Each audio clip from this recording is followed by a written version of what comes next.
નમસ્કાર વિદ્યાર્થી મિત્રો, અગાઉ આપણે પ્રકરણ 1 થી 4 સુધી અભ્યાસ કરી ગયા. હવે જોઈએ પ્રકરણ નંબર 5, આવૃત્તિ વિતરણની વિષમતા. મિત્રો, આવૃત્તિ વિતરણ એટલે કે તમને જે વર્ગ અને આવૃત્તિ અથવા એક્સઆઈ અને આવૃત્તિ બરાબર અથવા એક્સઆઈ આપેલી હોય બરાબર, તો તેને કહેવાય આવૃત્તિ વિતરણ. અને વિષમતા એટલે તમને ખબર છે, વિષમ એટલે જુદું જુદું, અલગ, એટલે કે સરખું ન હોવું, સમાન ન હોવું. બરાબર છે મિત્રો. આવૃત્તિ વિતરણની વિષમતા વિશે અભ્યાસ કરતાં પહેલાં તમારે સમમિત વિશે અભ્યાસ કરવો જરૂરી છે. તો જોઈએ આપણે સમમિત આવૃત્તિ વિતરણ. ચલો તો મિત્રો, આપણે જોઈએ સમમિત આવૃત્તિ વિતરણ કોને કહેવાય તેની વ્યાખ્યા. તો સમમિત આવૃત્તિ વિતરણ એટલે કે સમમિત એટલે કે મિત્રો આંકડાશાસ્ત્રની ભાષામાં સમમિતનો મતલબ થાય સમાન, સરખું હોવું, તેને સમમિત કહેવાય. તો સૌપ્રથમ જોઈએ તેની વ્યાખ્યા. જે સમષ્ટિના અવલોકનો બહુલકની કિંમતની બંને બાજુ સમાન રીતે વિતરિત થયેલા હોય તેવા આવૃત્તિ વિતરણને સમમિત આવૃત્તિ વિતરણ કહે છે. મિત્રો, સમષ્ટિના અવલોકનો, સમષ્ટિ વિશે તમે અભ્યાસ કર્યો છે. અવલોકનો એટલે કે એક્સઆઈ, બરાબર. તો એ બહુલકની કિંમતથી, બહુલક તમને આપેલો હોય અથવા તમે ગણેલો હોય તેની કિંમતથી બંને બાજુ સમાન રીતે વિતરિત એટલે કે મિત્રો વહેંચાયેલા હોય, બરાબર. બહુલકની એક બાજુ 5 હોય તો બીજી બાજુ પણ 5, બહુલકની એક બાજુ 10 હોય તો બીજી બાજુ પણ 10, આ રીતે સરખી રીતે વહેંચાયેલા હોય તેવા આવૃત્તિ વિતરણને સમમિત આવૃત્તિ વિતરણ કહે છે. મિત્રો, સમમિત એટલે તમને અગાઉ પણ કીધું, સમમિત એટલે કે સમાન. તો મિત્રો, બહુલકની એક બાજુ 10 હોય, બીજી બાજુ પણ 10, એક બાજુ 15 હોય, બીજી બાજુ પર 15, એટલે બંને બાજુ સરખું હોય છે, સમાન હોય છે. એટલા માટે આવા વિતરણને સમમિત આવૃત્તિ વિતરણ કીધું છે. ત્યાર પછી મિત્રો આપણે જોઈએ સમમિત આવૃત્તિ વિતરણના લક્ષણો. એટલે કે સમાન હોય તો તેના લક્ષણો શું હોય, તેમાં શું હોય એ આપણે જોઈએ. તો તેનું પહેલું લક્ષણ છે મધ્યક, મધ્યસ્થ અને બહુલકની કિંમત સમાન હોય છે. મિત્રો, આવી રીતે તમને બંને બાજુ સમાન રીતે આવૃત્તિ કે રકમ આપેલી હોય અને તમે દાખલો ગણો, મધ્યકનો ગણો, મધ્યસ્થ ગણો અને બહુલક ગણો, એટલે કે એક્સ બાર, એમ અને એમ, આ 3 તમે ગણો તો આ 3ના મિત્રો જવાબ એક સરખા જ આવશે. એટલે ધારો કે મધ્યકનો એક્સ બારનો જવાબ તમને મિત્રો 25 આવે છે, તો તમારે મધ્યસ્થ અને બહુલકનો જવાબ પણ 25 જ આવશે. એટલે કે જ્યારે મિત્રો સમમિત આવૃત્તિ વિતરણ આપેલું હોય ત્યારે જ આ 3ના જવાબ સમાન આવે છે. ત્યાં સુધી આ 3ના જવાબ સમાન આવતા નથી. ત્યાર પછી બીજું લક્ષણ છે પ્રથમ ચતુર્થક અને તૃતીય ચતુર્થક મધ્યસ્થથી સમાન અંતરે હોય છે. મિત્રો, તમે આવા સમમિત આવૃત્તિ વિતરણનો દાખલો આપેલો હોય અને આ 3 વસ્તુ તમે ગણો, એટલે કે પ્રથમ ચતુર્થક એટલે કે Q1, તૃતીય ચતુર્થક એટલે Q3, મધ્યસ્થ એટલે એમ, તમે આ 3 ગણો તો આ 3નું અંતર સમાન હશે. મિત્રો, જવાબ સમાન નથી હોતા, ધ્યાન રાખજો આ પોઈન્ટમાં. જવાબ સમાન માત્ર મધ્યક, મધ્યસ્થ અને બહુલકના હોય છે, જ્યારે ચતુર્થકનું અંતર સમાન હોય છે. એટલે કે તમે બાદબાકી કરો, બરાબર, Q3માંથી એમ, એમમાંથી Q1, તો આ બાદબાકીના જવાબ સરખા આવે છે. એટલે કે આ 3નું અંતર સમાન હોય છે.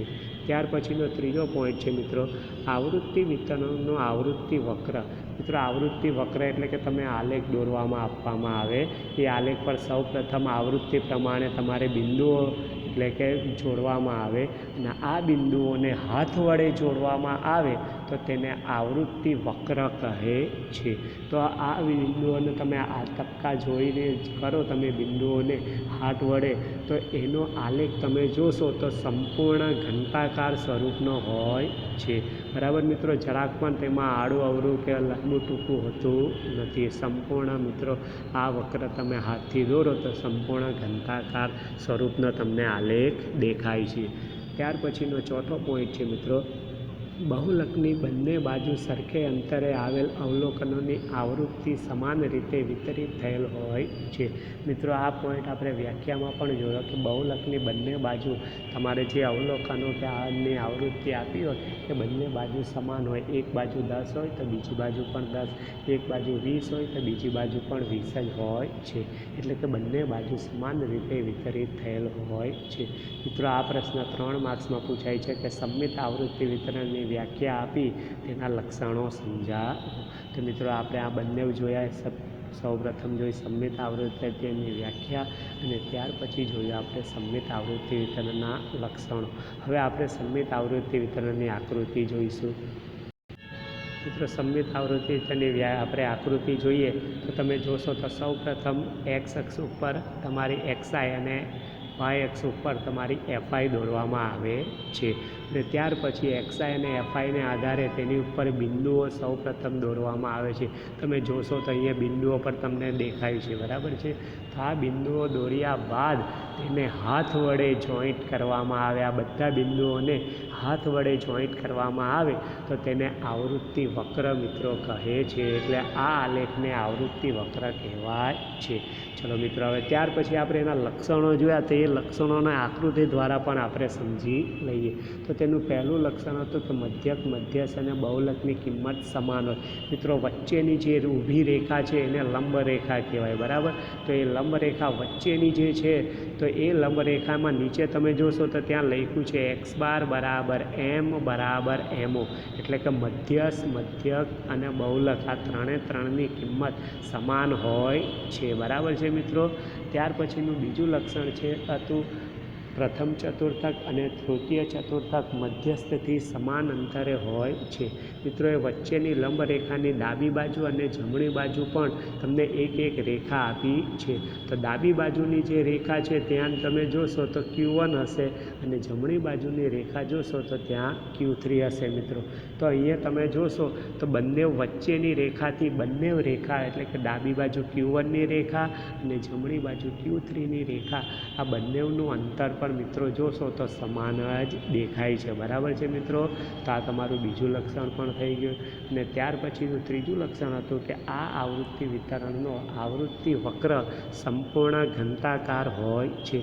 તો મિત્રો તમે આ આખો આલેખ જોશો તો તમને સંપૂર્ણ ઘનતાકાર દેખાશે, જરાક પણ તમને લાંબુ ટૂંકું કે ઊંચું નીચું દેખાશે નહીં. તો આ આકૃતિનો આલેખ કેવો હશે? સંપૂર્ણ ઘનતાકાર. ત્યાર પછીનું ચોથું લક્ષણ હતું કે બહુલકની આવૃત્તિ જે હોય તે બંને બાજુ સમાન રીતે વિતરિત એટલે કે વહેંચાયેલી હોય છે. તો મિત્રો જોશો તો તમે બહુલક એ વચ્ચે જ બરાબર આપેલો છે. તમે વચ્ચેની જે લંબરેખા છે ત્યાં નીચે લખ્યું છે એક્સ બાર બરાબર એમ બરાબર એમઓ. તો તમે એને બહુલક પણ કહી શકો, મધ્યક પણ કહી શકો અને મધ્યસ્થ પણ કહી શકો. તો આ બહુલકની બંને બાજુ તમે જોશો તો આલેખ સરખું જ છે મિત્રો, એટલે કે આવૃત્તિ સરખી રીતે જ વહેંચાયેલી હોય છે. તમે એ વચ્ચેની રેખાથી બંને બાજુના તમે બિંદુઓ જોશો તો બિંદુઓ પણ મિત્રો સરખા જ તમને દેખાશે. એક બાજુ 3 બિંદુ હોય તો બીજી બાજુ પર 3 બિંદુ. એક બાજુ 3 બિંદુમાં જે પહેલું બિંદુ જેટલી ઊંચાઈ છે એટલી જ બીજું બિંદુ છે, બરાબર છે. તો એ લોકોની ઊંચાઈ અંતર પણ સરખું જ હોય છે. તો મિત્રો આ હતો સંમિત આવૃત્તિ વિતરણની આકૃતિ.